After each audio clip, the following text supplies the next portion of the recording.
I have a photograph on the dusty wooden shelf above my garage workbench. It is nothing fancy, just a small square picture in a cheap pine frame. The kind you pick up at a dollar store because you need something to hold a memory, not to impress anyone walking through your door. In it, Margaret is laughing, really laughing. Her head is thrown back, her soft eyes squeezed shut, one hand pressed firmly against her chest, as if the joy inside her was simply too big to stay contained. I took that picture on a warm Sunday afternoon in our backyard in Reseda, California, exactly 2 summers before the cancer took her. I look at it every single morning. Some mornings it makes me smile. Other mornings it feels as though someone reached deep into my chest, grabbed my heart, and squeezed until I couldn't catch my breath. My name is Frank Miller. I am 65 years old, and I spent 40 years of my life working as an auto mechanic in the San Fernando Valley. 40 years of grease permanently embedded under my fingernails. 40 years of cold engines roaring back to life under my calloused hands. 40 years of honest neighbors shaking my hand and saying, "Frank, you're the only man around here I trust with this truck." I retired 3 years ago when my knees started arguing with me every time I crouched down too long under a chassis. The shop on Roscoe Boulevard, the one where Marcus Webb and I worked side by side for 11 straight years, is still there. I'm just not in it anymore. Margaret and I bought our little house in Reseda back in 1991. 1,200 square feet, a lemon tree in the backyard that bore sweet fruit every winter, and a kitchen so small 2 people couldn't turn around without bumping elbows. We loved every single inch of it. We raised our son, Chris, in that house. I still remember the sunny afternoon we stood in the kitchen doorway with a wooden ruler and a graphite pencil, measuring how tall he had grown. Margaret wrote it right onto the exposed wood frame. Chris, age 8.5, in her careful, looping handwriting. I never painted over those pencil marks. Not once in 30 years. Chris is 38 now. He works as a mechanic, same as me. He learned the trade at my knee, literally sitting on an overturned plastic milk crate in our driveway while I talked him through his very first oil change. I was so proud of him that day I thought my chest would burst right open. He met Irene Torres 6 years ago, and he called me that same evening, his voice pitched higher than usual, words tumbling over each other like he couldn't get them out fast enough. "Dad, I met someone. She actually listened to me. She asked about Mom's lemon tree." I had laughed softly into the receiver. "Son, if she already knows about the lemon tree, you better not let her go." He didn't let her go. They married 2 years later in a small park in Glendale. Irene wore a cream dress and looked at my son as if he were the only man in the world. I sat in the front row, pressing Margaret's embroidered lavender handkerchief against my eyes, telling myself my wife was watching from somewhere above, smiling that big out-loud laugh. Before we go any further into how that very same family tore my life down to the bare earth, I want to ask you a simple question. If you were betrayed by the very son you handed your life's work to, left with no home, no money, and no dignity, would you suffer in silence? Or would you stand up and demand justice? Tell me in the comments, what city, state, or country are you listening from? I read every single response. Welcome to Silent Dad Revenge. Life had settled into a quiet, comfortable rhythm after the wedding. Until that bitterly cold Tuesday night in January, I was sitting on my worn leather couch watching the evening news when my cell phone chimed. I glanced at the glowing screen. "Chris." "Hey, buddy," I answered, already smiling. But the voice that came through the speaker wasn't the easy, unhurried tone of a son calling his father. It was ragged, thin, and choked with sheer panic. "Dad," a sharp gasping inhale echoing over the line. "Dad, it's Irene. She collapsed on the living room floor an hour ago. We're at the emergency room in Burbank. Dad, please come, please." My coffee mug shattered against the carpet before I even realized I had dropped it. I was already moving toward the front door, snatching my truck keys off the brass hook, my heart hammering so violently I could feel it in my throat. "I'm coming, Chris," I shouted. "I'm coming right now." I drove down the freeway with both hands gripping the steering wheel so hard my knuckles turned white, the city lights blurring past in a streak of yellow and red, and I prayed out loud under my breath, the way I hadn't prayed since Margaret lay in her hospital bed years ago. "Please, God, not again. Just please, not again." When I pushed through the heavy glass doors of the Burbanker, I spotted Chris immediately. He was standing against a concrete pillar, arms wrapped tightly around himself, his face the color of old chalk. When he saw me, his chin began to tremble violently. "Dad," his voice cracked completely. I crossed the lobby in 3 long strides and pulled my 38-year-old son into a fierce embrace. He pressed his face against my shoulder and shook hard, sobbing like a frightened child. "She's going to be okay, son," I whispered, my own voice breaking around the edges. "She has to be okay." Before we could even step toward the reception desk, a side door opened, and a doctor stepped into the hallway. He was neatly trimmed, somewhere in his mid-40s, wearing crisp navy scrubs beneath a long white coat. His warm, calm brown eyes made you feel instantly as though everything was under control. as though he had guided dozens of families through their darkest hours. "Mr. Miller?" He looked between the two of us, settling his steady gaze on me. "I'm Dr. Alex Ryder. I need to speak with you and your son privately." Dr. Alex Ryder had kind eyes. That was the very first thing I noticed about him. Steady, compassionate eyes that made you feel safe. I trusted men with kind eyes. That, as it turned out, was my very first mistake. He led us into a small consultation room off the main corridor. 3 vinyl chairs, a box of tissues on a laminate table, and a motivational poster about hope hanging slightly crooked on the wall. Chris dropped into a chair beside me, his hands shaking violently on his knees. I reached over to sign the emergency financial guarantee clipboard the nurse had handed me at the door, willing to put my name on whatever form was necessary. Dr. Ryder held up a gentle hand, stopping my pen. He folded his hands on the table and looked at us with grave, devastating intensity. "I won't drag this out, gentlemen. Irene's emergency blood work came back 30 minutes ago. What we are seeing is consistent with acute myeloid leukemia, an exceptionally aggressive, fast-moving form of blood cancer. Standard chemotherapy will not be sufficient for her specific biomarkers." Chris made a sound I had never heard from him before, a raw, ugly gasp that tore straight out of his chest. "There is an advanced, specialized stem cell protocol offered through the Pacific Stem Cell Institute in Manhattan, New York." Dr. Ryder continued smoothly, pulling a sleek official document packet from his leather folder. "It has a remarkable success rate, but because it utilizes experimental cellular lines, it is not covered by standard insurance or Medicare. The full treatment program requires $400,000 in immediate cash reserves." The number landed in that tiny room like a physical blow. $400,000. Chris bent double in his chair, heaving uncontrollably, pressing both hands over his face. "$400,000! Dad, we don't have that! We're going to lose her!" "Is there any other way, doctor?" I asked, my throat closing up, my voice coming out in a gravelly whisper. "Time is our enemy, Mr. Miller," Dr. Ryder said with solemn authority. To remove any trace of doubt, he slid a multi-page laboratory report across the laminate table directly toward me. "This came from the Federal Reference Lab 20 minutes ago. Look at the official biohazard seal and the certified cellular markers." I looked down at the document. There, stamped in deep red ink at the top, was an official-looking federal laboratory seal, complete with barcode tracking numbers, digital signatures, and complex hematology charts displaying dangerously plummeted white blood cell counts. It looked absolute. It looked undeniable. "If she is not admitted to the Manhattan facility within 48 hours, Dr. Ryder added softly, "her organs will begin to fail." I looked at the federal lab report, then at my only son weeping hysterically beside me. I didn't ask for a second opinion. I didn't question the sudden $400,000 cash requirement. When someone I love is in danger, I do not research. I move. I gripped my son's shaking shoulder, stared into the compassionate eyes of Dr. Alex Ryder, and made a promise that would cost me every single thing I owned. "She's going to Manhattan, doctor," I said firmly. "I'll get you the money." I drove home from the hospital that night on pure autopilot, my hands locked at 10 and 2 on the steering wheel, my eyes staring through the windshield without truly seeing the flickering streetlights of the San Fernando Valley. When I unlocked the front door of my little house in Reseda, the silence inside hit me like a physical wall. I sat down at the small Formica kitchen table, the very same table where Margaret and I used to balance our checkbooks on Sunday afternoons, and pulled out a pad of yellow legal paper and a black ballpoint pen. I wrote down every single dollar I possessed in this world. Retirement savings, $47,000. That was it. That was the entirety of what 40 years of crawling under broken transmissions, breathing in exhaust fumes, and working 6 days a week had yielded. $47,000 against a $400,000 death sentence. I stared at that massive, impossible gap until the blue lines on the paper began to blur before my eyes.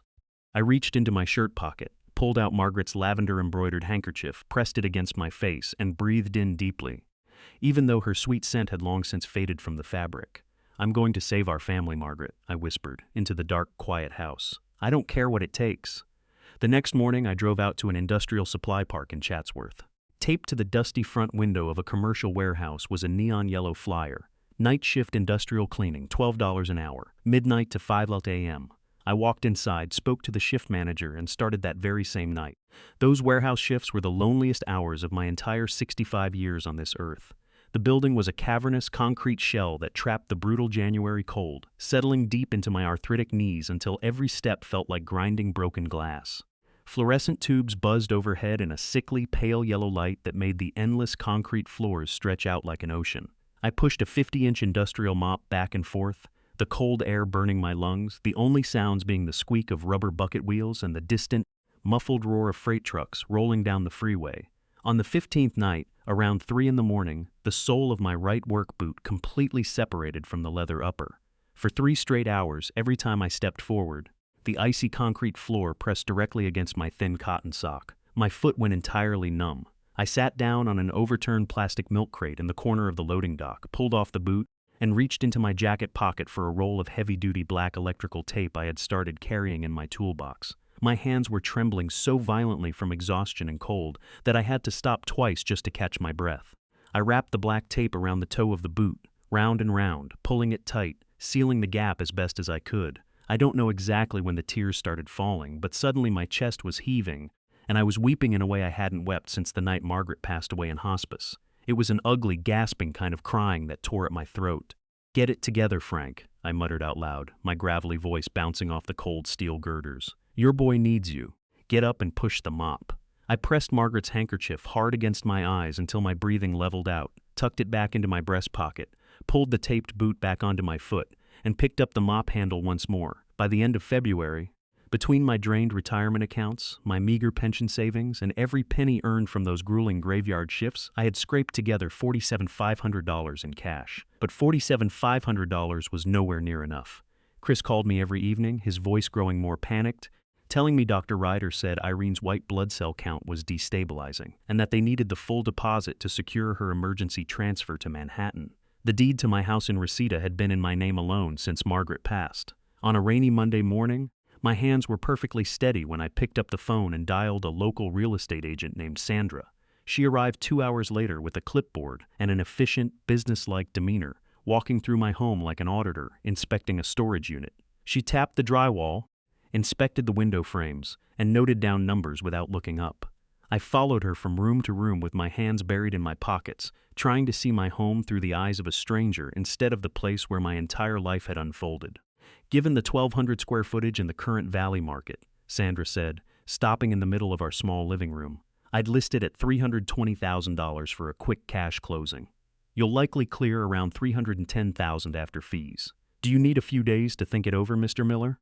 "No," I said quietly. "List it today. Sell it to whoever can wire the cash fastest." The sale closed in 11 days, $310,000. The buyer was an anonymous investment group from Glendale. I signed the closing papers across a long conference table, my hand moving over line after line until my own name stopped looking familiar. That same afternoon, a construction worker named Greg drove to my driveway in a battered sedan to look at my 2008 Ford F-150, the truck I had washed every single Sunday for 15 years. He offered $8, $500 in cash.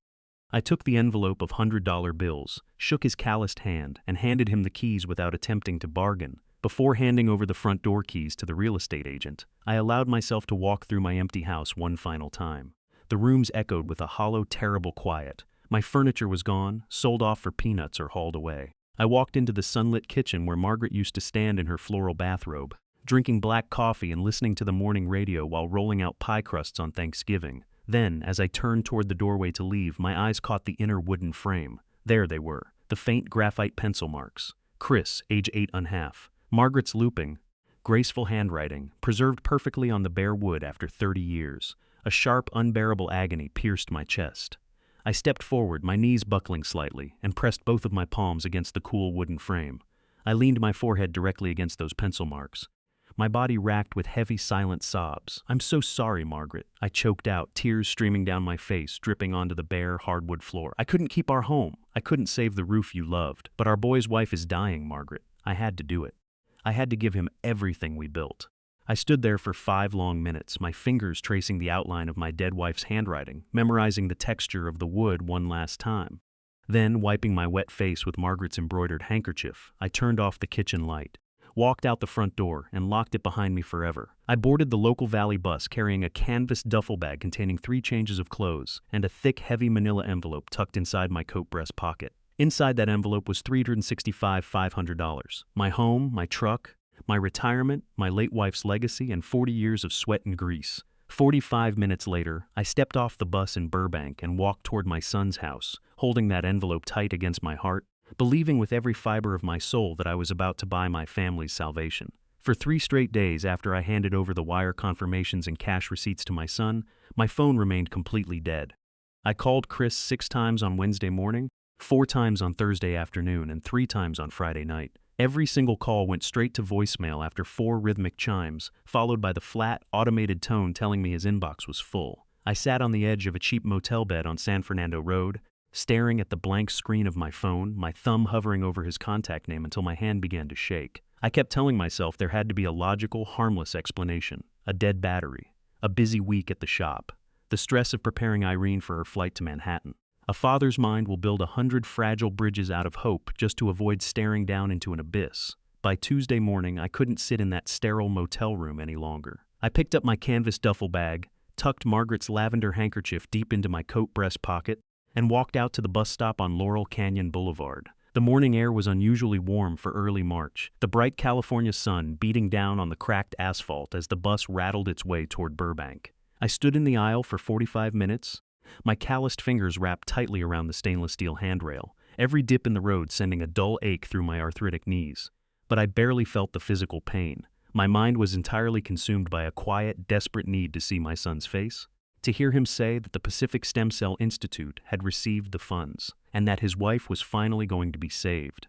When I stepped off the bus near their residential street in Burbank, the neighborhood was bathed in that harsh, unforgiving midday glare that makes every surface look exposed. I walked past the manicured lawns and parked sedans, my heart hammering against my ribs like a trapped bird. I reached the walkway of Chris and Irene's single-story bungalow at precisely 11:15 a.m.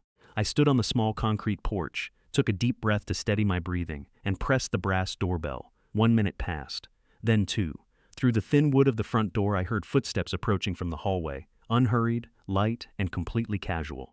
The deadbolt clicked open with a sharp, metallic snap, and the door swung wide. Irene stood in the doorway. I froze, my breath catching violently in my throat. The woman standing before me bore absolutely no resemblance to the frail, dying cancer patient I had held weeping in my arms weeks ago. Her dark hair was freshly styled in glossy, cascading curls that rested perfectly over her shoulders. She wore a tailored silk blouse, expensive designer sunglasses resting atop her head, and a subtle layer of makeup that emphasized her radiant, healthy skin. In her right hand, she casually held a ceramic mug of steaming iced coffee, a condensation drop running down the side onto her manicured fingers. She didn't gasp. She didn't look startled. She simply stood in the frame, taking a slow, deliberate sip from her mug, looking down at me with an expression that was cooler than marble, measured, distant, and completely devoid of warmth.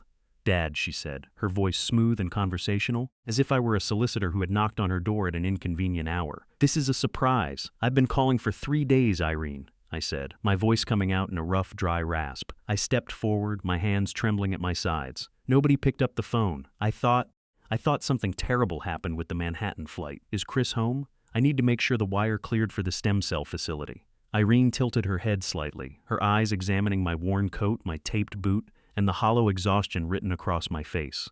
A small, chilling smile touched the corners of her lips, a look of mild, detached amusement. "Frank," she said softly, her tone shifting instantly.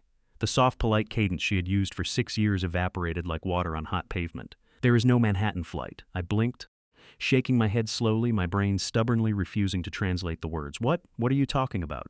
"The Pacific Stem Cell Institute," Dr. Ryder said. "There is no institute, Frank," Irene interrupted, her voice flat, cold, and razor-sharp. She took another slow sip of her coffee, resting her free hand against the doorframe to block the entrance. "No leukemia, no blood panels, no stem cell research, no doctor." Chris and I made up every single word of it, all of it. The world around me seemed to tilt on its axis.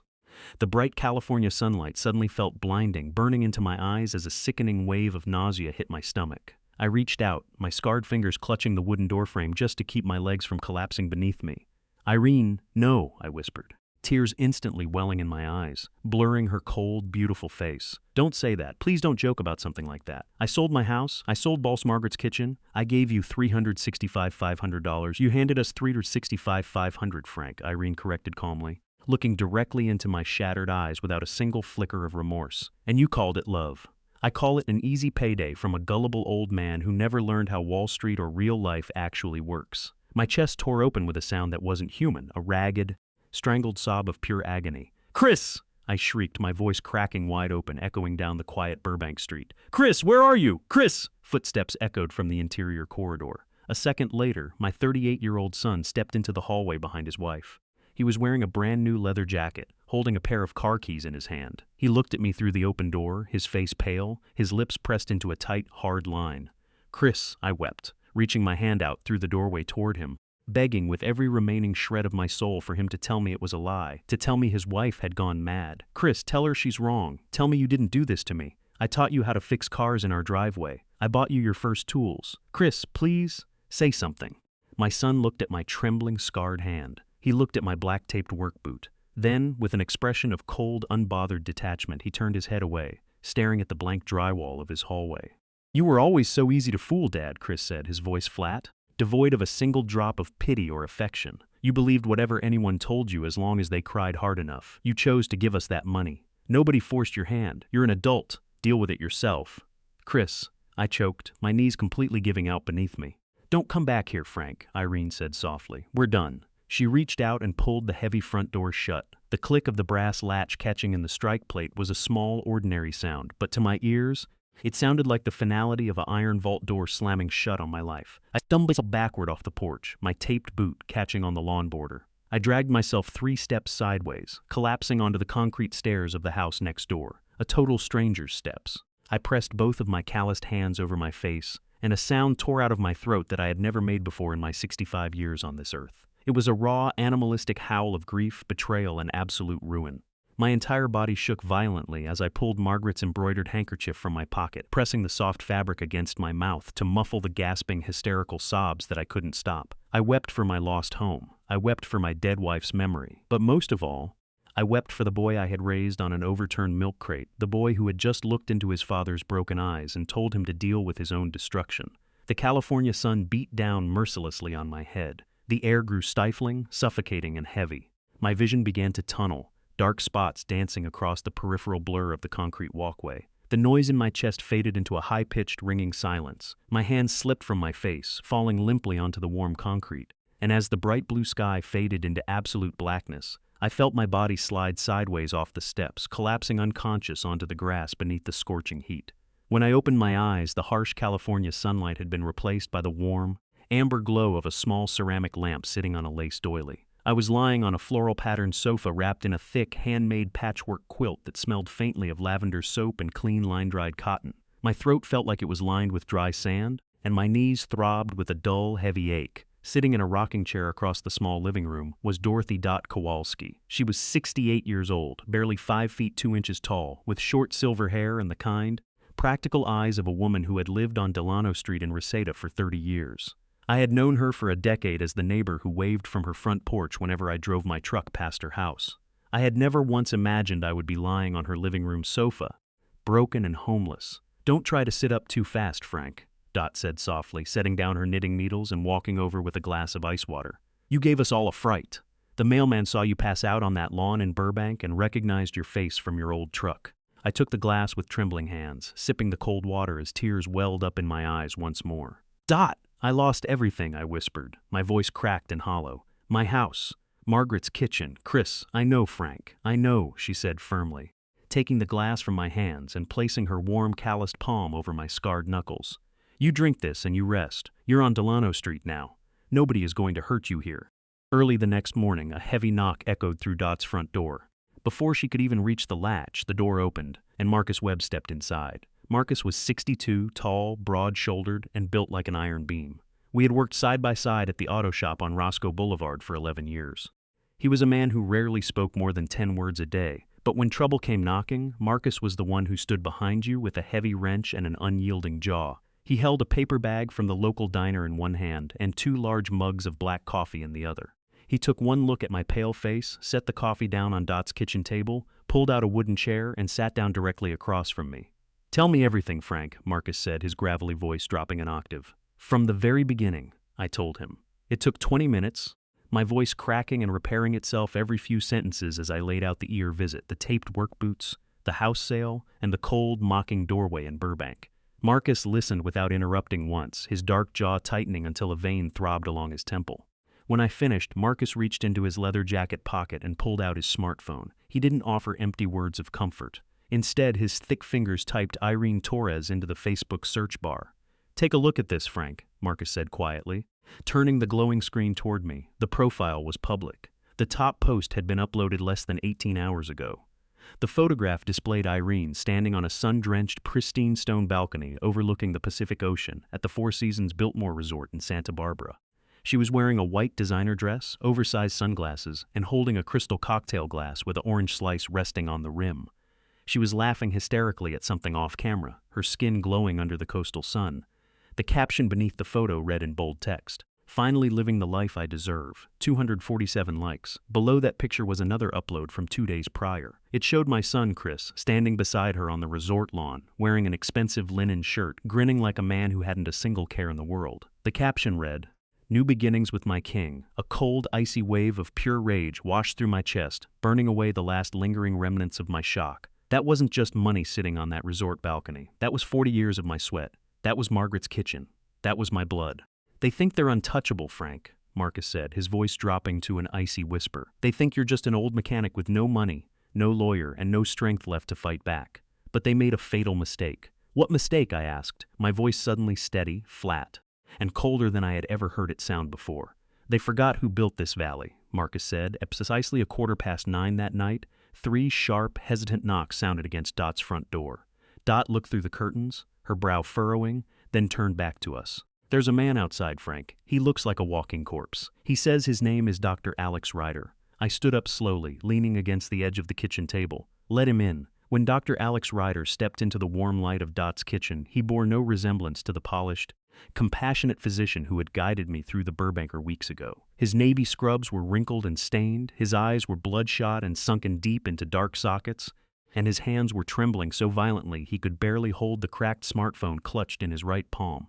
"Mr. Miller," Ryder choked out, his voice barely audible over the hum of the refrigerator. I know you have every right to kill me where I stand, but please, you have to listen to me."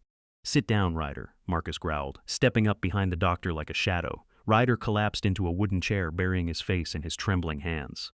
"Irene approached me 8 months ago," he stammered, tears dripping down his knuckles onto Dot's tablecloth. "I was drowning in a 6-figure medical malpractice lawsuit. My license was on probation, and I was facing bankruptcy. Irene knew all of it. She offered me $50,000 to forge a complete federal medical file, blood panels, bone marrow scans, and the Pacific Stem Cell Institute letterhead. She promised I'd get my cut the second you handed over the house money. And you did it," I said, my voice dangerously soft. "I did it," Ryder wept, looking up at me with raw, pathetic shame. "I told myself it was just a financial scam, that nobody was really going to die. But after you signed over the $365,000, Irene and Chris completely cut me out. They blocked my number, threatened to report me to the medical board for forgery if I ever spoke your name, and took off with every dime."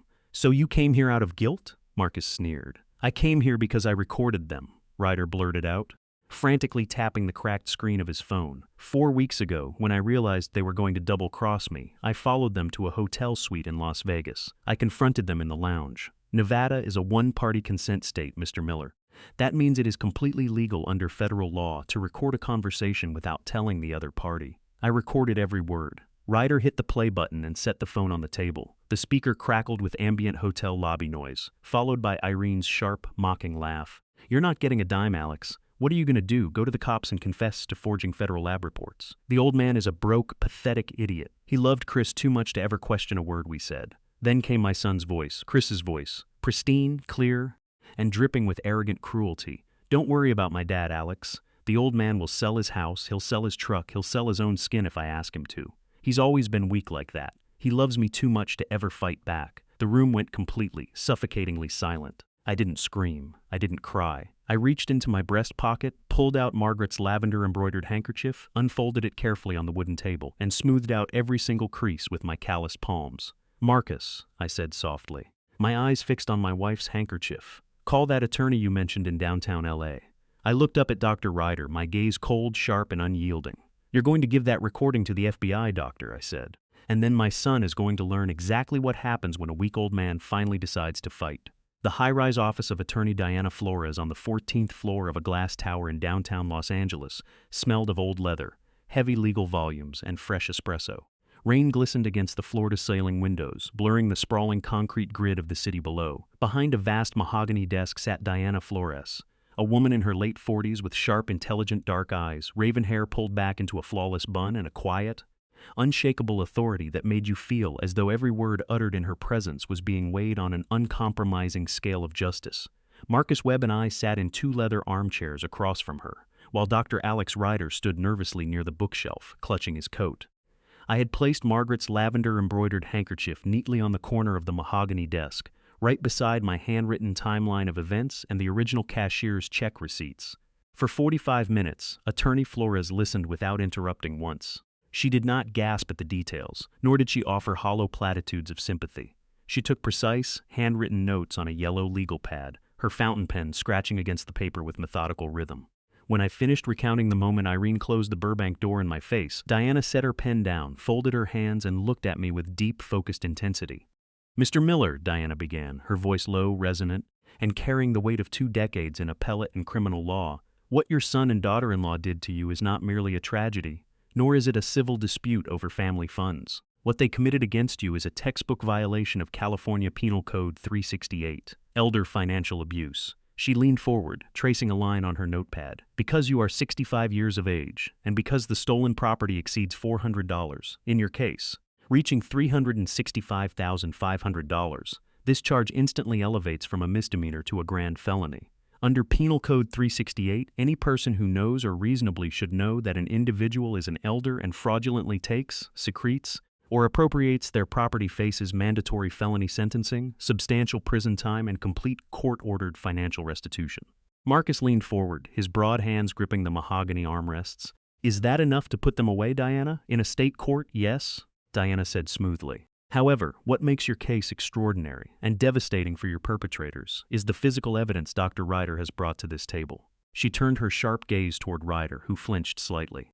"The Nevada audio recording, executed legally in a one-party consent jurisdiction, contains explicit admissions of intent to defraud an elder. Furthermore, the forged documentation provided to Mr. Miller bears the letterhead of a fictitious entity, the Pacific Stem Cell Institute, purportedly located in Manhattan, New York." Diana picked up her desk phone, dialed an extension, and placed it on speaker. Within seconds, a deep, authoritative male voice answered. "Special Agent Mark Vance of the FBI's Financial Crimes Division, stationed at the Wilshire Federal Building."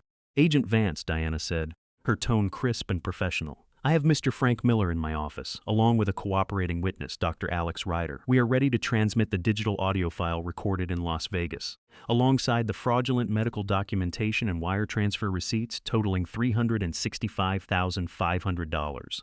Send the packet through the secure portal, Diana." Agent Vance replied over the speaker, his voice crisp and metallic. "Our cyber forensics unit is standing by." As Diana's paralegal uploaded the digital recording, the forged laboratory reports, and the cashier's check records into the federal database, a heavy silence fell over the room. I stared out the window at the gray Los Angeles drizzle, my fingers tracing the embroidered lavender petals on Margaret's handkerchief. For 2 months, I had felt like a ghost wandering through a world that had stripped me of my home, my truck, and my dignity.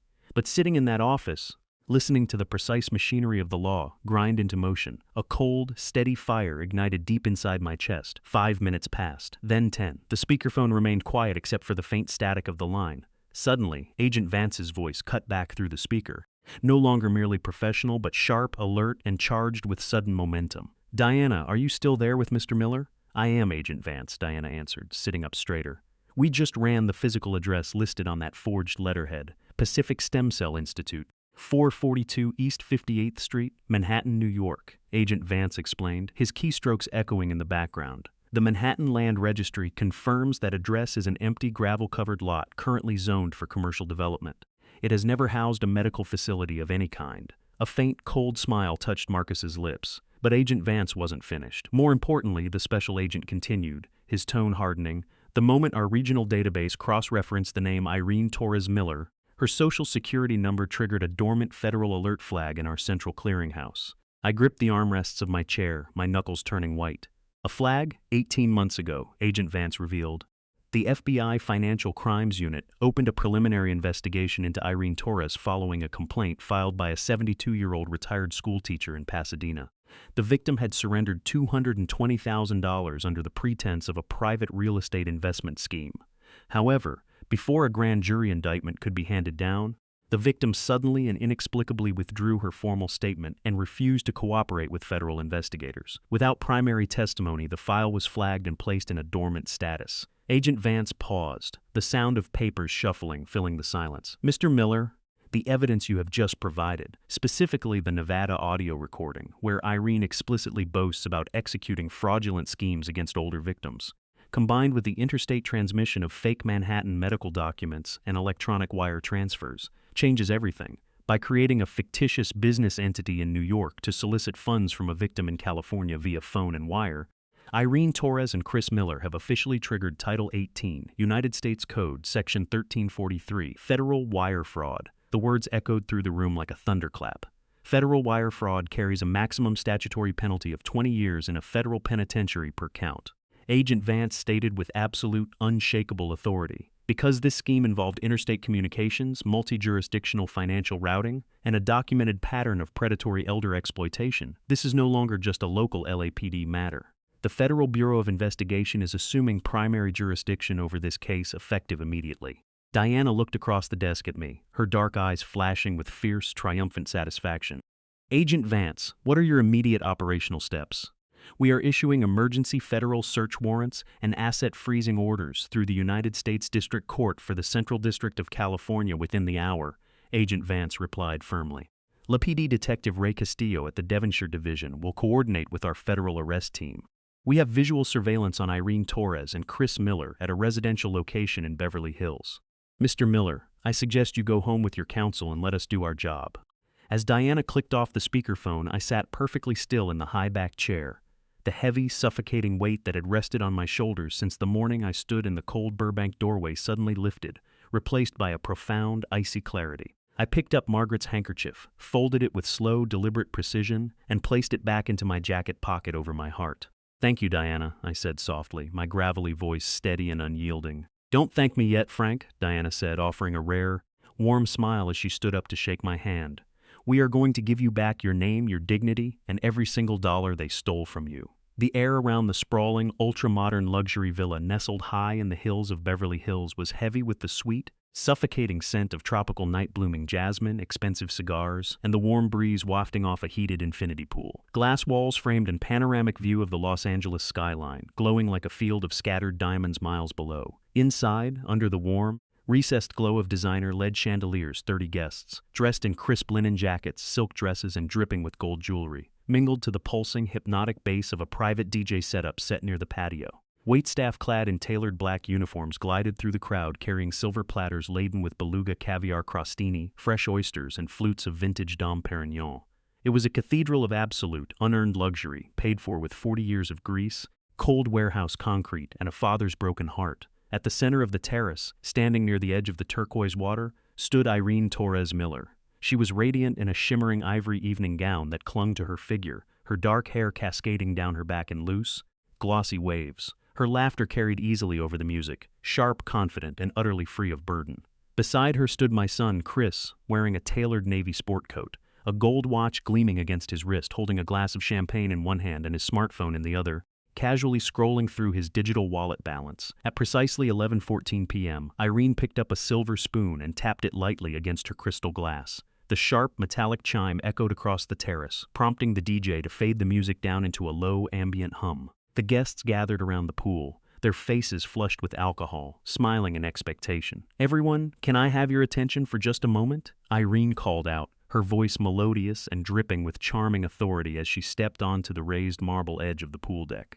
"Chris and I want to thank you all for coming out to celebrate with us tonight in Beverly Hills." A round of enthusiastic cheers and polite applause rippled through the crowd. Chris grinned broadly, raising his champagne glass in a silent toast toward his wife. They say that true success comes to those who have the courage to seize opportunities when they present themselves, Irene continued, her eyes sparkling under the warm lights. Over the past few weeks, Chris and I closed a major private capital deal, a $365,500 seed acquisition. A few insider guests chuckled softly, knowing precisely where the seed capital had been extracted. And tonight, Irene announced, her tone rising into a triumphant theatrical crescendo, I am thrilled to officially announce the launch of our new luxury real estate brokerage firm, Torres and Sterling Capital, headquartered right here in West Los Angeles, to turning old money into new empires, to new empires. The crowd echoed in unison, raising their glasses high as crystal clinked against crystal in the warm night air. Chris brought his smartphone up to his face, tapping the screen to open his primary offshore commercial banking app. He wanted to show a prospective business partner standing beside him the live liquid balance, the $365,500 he had watched his father sign over from the sale of his home and truck. Suddenly, the screen of Chris's phone flickered. The clean blue banking interface dissolved into a stark, high-contrast red display. A loud, sharp aerotone chirped from his speaker, followed by bold, flashing white text across the screen. Account suspended. Federal Asset Freeze Order 882C. All transactions terminated. Chris blinked, his breath hitching in his throat. "What the hell?" he muttered, furiously tapping the glass. "Irene, look at this." Before Irene could step down from the marble ledge, the tranquil night was violently shattered. High-powered, blinding white searchlights cut through the darkness from above, illuminating the entire pool deck in a harsh exposure-level glare. The deep, deafening roar of a low-flying police helicopter echoed through the canyon, its rotor wash whipping the surface of the infinity pool into a fury of white foam and sending plastic wine glasses tumbling across the tiles. Before anyone could scream, the heavy glass perimeter gates at the front of the villa were breached with a thunderous metallic crash. "Federal agents, FBI, stay where you are, don't move!" A booming megaphone voice shattered the air, accompanied by the sharp, metallic clatter of heavy tactical gear. A dozen FBI Special Response Team operators clad in dark tactical body armor, helmet-mounted lights, and assault rifles swept onto the terrace, followed closely by armed LAPD officers from the Devonshire Division. The party exploded into chaotic, hysterical panic. Guests shrieked, dropping their champagne flutes, scattering like frantic insects toward the glass doors, only to be met by a second wave of federal agents securing every exit point around the villa. "Get on the ground, all of you, hands on your heads!" an operator shouted, sweeping his rifle flight across the crowd. Chris dropped his smartphone onto the wet tiles. The screen cracked, still flashing its bright red federal asset freeze notice. His face went entirely gray, his knees trembling so violently he stumbled backward against an outdoor sofa. Agent Mark Vance stepped through the parted crowd, dressed in a sharp charcoal suit with his gold federal badge clipped to his belt. Beside him walked Detective Ray Castillo of the LAPD, holding a thick folder of signed warrants. Agent Vance's eyes locked directly onto Irene, who stood frozen on the marble ledge, her hands raised, her arrogant smile replaced by a look of pure, unadulterated terror. "Irene Torres Miller," Agent Vance's voice echoed clearly over the hum of the helicopter overhead. "And Chris Miller, step away from the water slowly and place your hands behind your backs." "What is the meaning of this?" Irene shrieked, her voice cracking into a high, hysterical scream as her polished facade crumbled. "Do you know who we are? This is a private event. Call our legal counsel right now. Your legal counsel can meet you at the Edward R. Roybal Federal Building," Detective Castillo replied coldly, stepping up the marble stairs.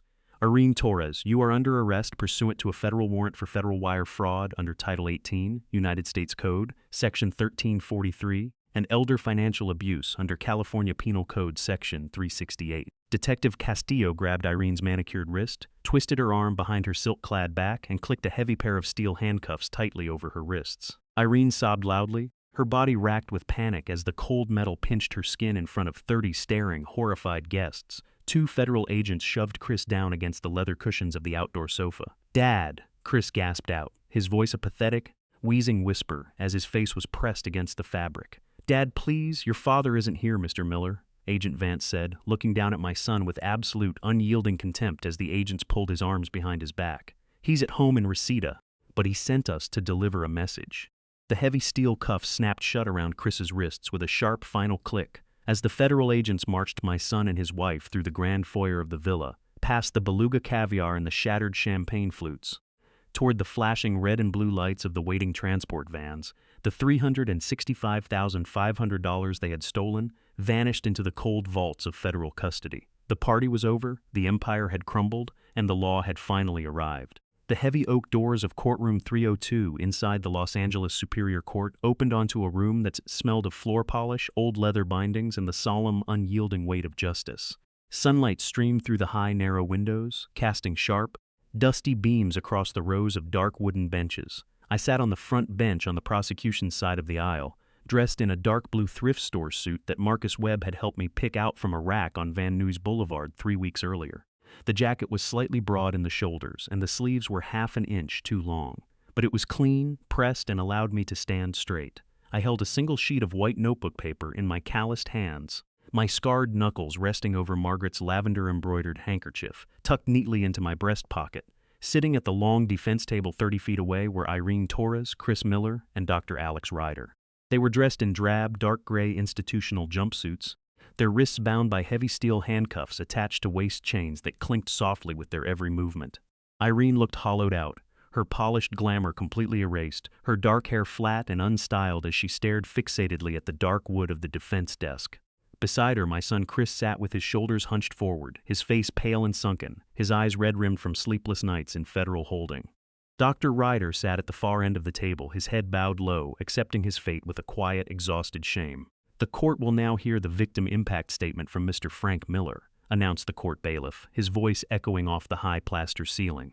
I stood up slowly, my arthritic knees aching beneath my trousers, but my posture remained completely rigid. Guided by attorney Diana Flores, I walked toward the witness podium set beside the judge's bench. I adjusted the small microphone, took a deep breath, and looked out across the quiet courtroom. For 40 years, I had been a man who stayed beneath raised hoods, a man who spoke only when spoken to, a man who believed that working hard and keeping your head down was enough to protect your family. Today, my gravelly voice carried through the silent hall with a clear, unshakable resonance.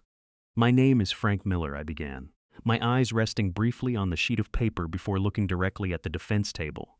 "I worked 40 years as an auto mechanic in the San Fernando Valley. I worked through cold winters and burning valley summers until the grease was permanently etched into the lines of my palms. I did it to build an honest life. I did it so my wife, Margaret, could have a safe roof over her head, and so my son, Chris, would never have to worry about where his next meal was coming from." The courtroom was so quiet you could hear the rhythmic ticking of the wall clock above the jury box. "When my son called me in January and told me his wife was dying of blood cancer," I continued, my voice steady, unhurried, and devoid of self-pity, "I didn't ask questions. I didn't ask for receipts. I didn't look for loopholes. I sold the home Margaret and I spent 32 years building. I sold my truck. I worked graveyard shifts cleaning concrete floors with a black roll of electrical tape quashing my boots together. I gave them $365,500, every single penny I had accumulated in my 65 years on this earth." I turned my head slightly, looking directly into my son's eyes. Chris flinched, his jaw trembling violently, but he could not break my gaze. "I gave that money not because I was foolish, but because I loved my son," I said softly, placing every word like an iron rivet in a steel beam. "And when I stood on his doorstep in Burbank, bruised and broke, and realized it was all a cruel, calculated lie, I realized that the hardest thing a father can ever survive is not losing his home. It is realizing that the child he raised on his own knee views his love as nothing more than a weakness to be exploited. I am not standing here today to beg for sympathy. I am standing here because love without boundaries is not love. It is permission for cruelty. I ask this court to deliver a sentence that honors the truth, so that no other father has to sit in the dark and wonder why his devotion cost him his humanity." I folded my sheet of paper, stepped down from the podium, and walked back to my seat beside Marcus and Dot. The Honorable Judge Evelyn Vance straightened the black robes over her shoulders, adjusted her reading glasses, and brought her hands flat onto the bench. Her expression was set in stone as she looked down at the defense table. "In my 22 years on the bench," Judge Vance declared, her voice ringing out like an iron bell, "I have rarely encountered a crime characterized by such cold, calculated, and predatory depravity. To exploit a parent's sacred love for his child, to strip an elderly man of his home, his livelihood, and his late wife's memory for the sake of luxury resort vacations and fake commercial ventures, is an offense that strikes at the very foundation of human decency." She picked up the sentencing documents, signing each page with a heavy stroke of her pen. As to defendant in Torres, Judge Vance pronounced, "On counts of federal wire fraud under Title 18, United States Code, Section 1343, and elder financial abuse under California Penal Code 368, you are hereby sentenced to 10 years in a federal penitentiary without the possibility of parole, alongside a full restitution order of $365,500. Irene burst into loud, hysterical sobs, her body collapsing forward against the table as her attorney tried in vain to quiet her. As to defendant Chris Miller, the judge continued, her gaze turning sternly to my son, "For your active role in executing a conspiracy against your own father, you are hereby sentenced to 7 years in a federal penitentiary, followed by 3 years of supervised federal probation." Chris gasped, a strangled, desperate sob tearing out of his chest as his knees buckled beneath him. And as to defendant Alex Ryder, Judge Vance concluded, "In light of your substantial cooperation with federal law enforcement, you are sentenced to 18 months in federal custody, alongside the immediate and permanent revocation of your medical license." The heavy wooden gavel came down with a thunderous crack. Bang! Court is adjourned. The bailiffs immediately stepped forward to escort the prisoners toward the side door leading to the holding cells. As the chains clinked, Chris turned his body around completely, struggling against the officer's grip. His face was soaked in tears, his lips trembling, his eyes wide with pure, agonizing terror as he looked back at me across the wooden divider. "Dad," Chris shrieked, his voice cracking into a pathetic, desperate wail that echoed through the courtroom. "Dad, please, tell them to stop. Talk to the prosecutor. Tell them you forgive me, Dad. Please, don't let them take me away. I'm your son, Dad. I'm your boy." I stood straight beside Marcus Webb and Dot Kowalski, my hands resting at my sides, my chest rising and falling in a slow, calm rhythm. I saw the frightened boy who used to sit on an overturned plastic milk crate in my driveway. I saw the child whose height Margaret had marked in pencil on the kitchen doorframe. My heart ripped open with an agonizing, quiet grief, but I did not blink. I did not raise a hand to stop the bailiffs. I did not say a single word to soften his sentence. I held my son's desperate gaze with unyielding, solemn clarity, letting him see that the father he had betrayed would no longer shield him from the fire he had lit with his own hands.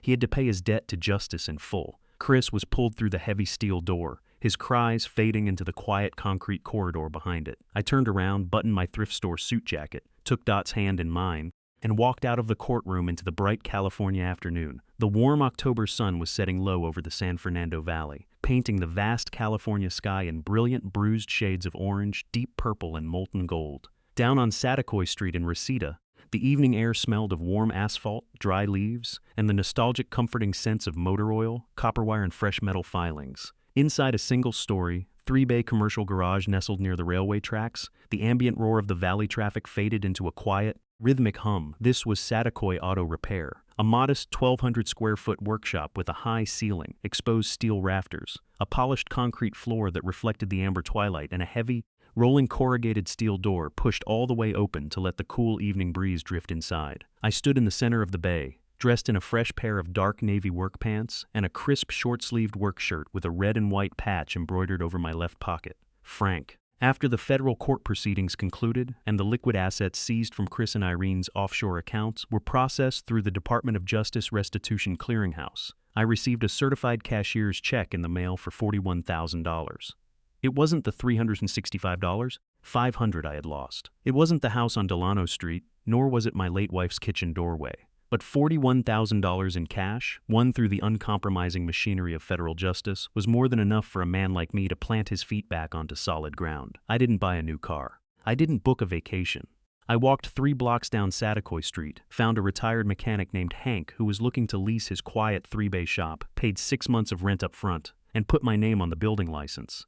A heavy pickup truck pulled into the driveway, its tires crunching softly against the gravel. The engine cut off and Marcus Webb stepped out of the cab, carrying a massive, battered red steel Craftsman toolbox in his broad arms. It was the very same toolbox I had used for 11 years at the Roscoe Boulevard shop, the one Marcus had quietly stored in the dry corner of his own garage the morning I sold my house and truck.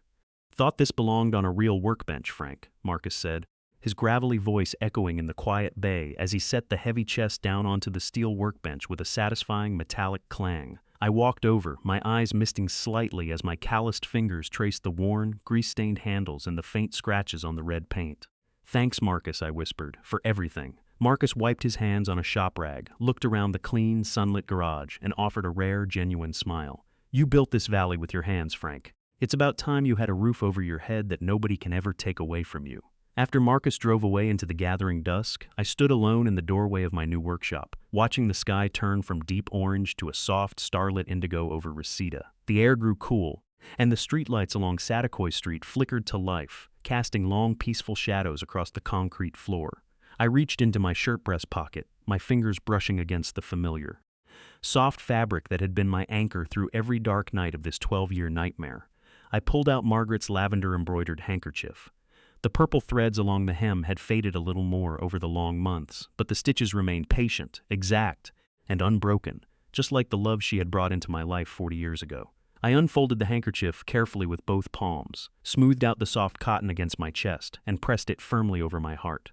I closed my eyes and breathed in deeply. The painful, crushing weight that had sat on my lungs since the morning I stood in the cold Burbank doorway was completely gone. In its place was a quiet, unshakable sense of peace.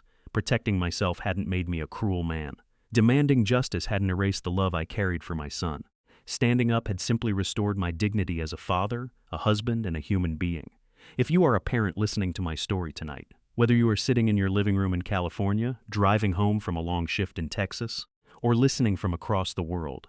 I want you to hear these words directly from a 65-year-old man who lost everything and had to rebuild his life from the concrete up. Don't let your love make you blind.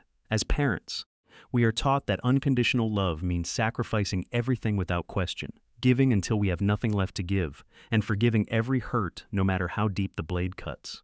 But I learned the hard way that love without boundaries is not devotion. It is permission for cruelty.